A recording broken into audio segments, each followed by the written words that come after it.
Hello, Year 12 Global Politics.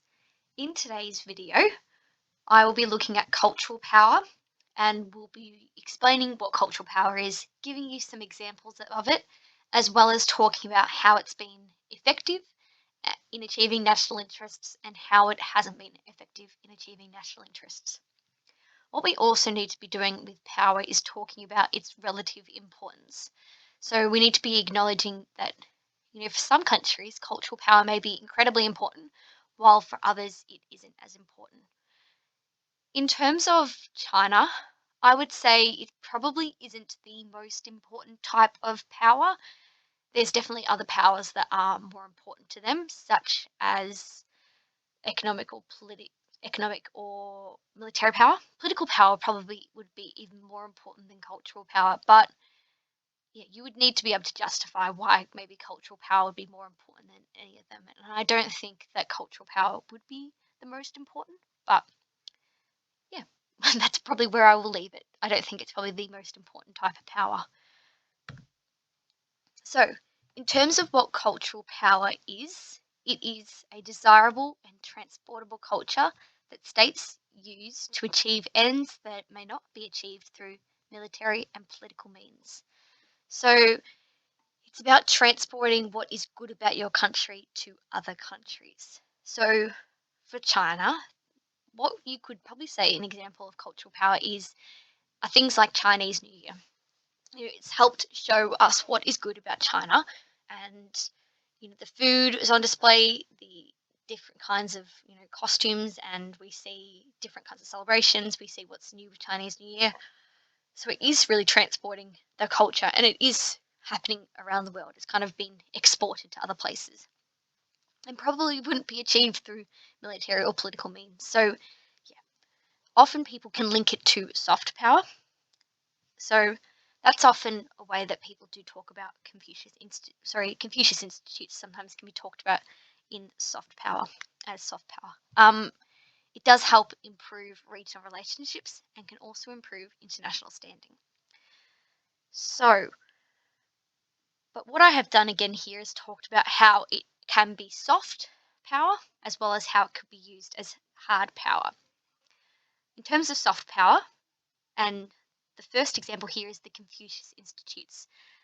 What China has done throughout for a number of years is create these institutes which essentially transport the favorable parts of Chinese culture to universities around the world.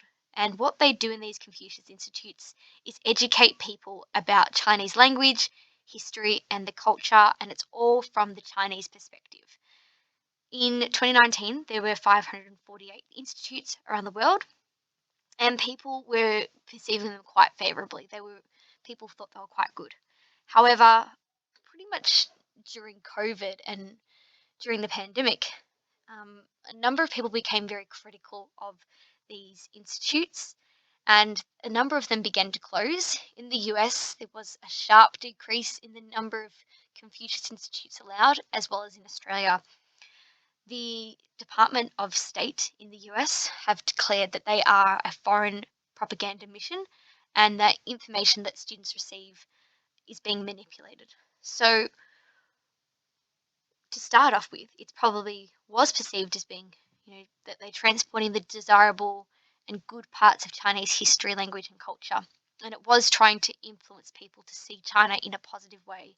And it was helping improve regional relationships and international standing.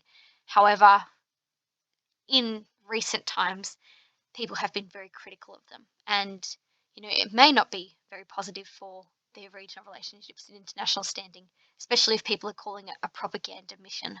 That's very critical of them. Another example, and this is where I think it could be used in a hard way, and this is an interesting example, I think.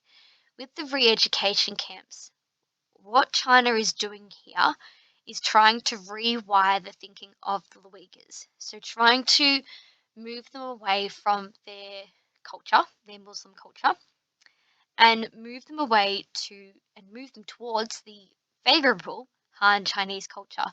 So in these re-education camps, they are trying to change their minds, trying to, I guess, yeah, rewire them. So by trying to change their attitudes, trying to make them see the positive aspects of Han culture and change the attitudes of the Uyghurs, I think here they are transporting the desirable culture to these people, but it's also being used in a forceful and coercive way. It's aggressive the way that they are going about this. It's not soft power. It isn't something that is being, trying to entice them and be positive. It's quite negative here.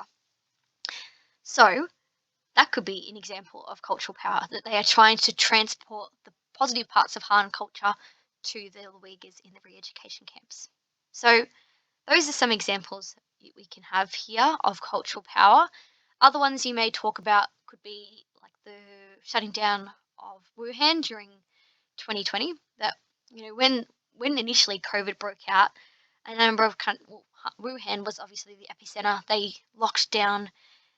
They did initially successfully reduce COVID. They had fewer than 100,000 cases. There weren't that many deaths. And although the international community were very critical of this lockdown and did see it as being very aggressive, the rest of the world then ended up copying them in March and April. So, yes, whilst it may not be seen as being desirable and transportable in the very beginning, it did end up being transported to the rest of the world. And that's how we dealt with COVID in 2020. So, they are some examples of cultural power. I hope that helped you understand what it was all about. And you can stick around for the next few videos as I look at foreign policy instruments.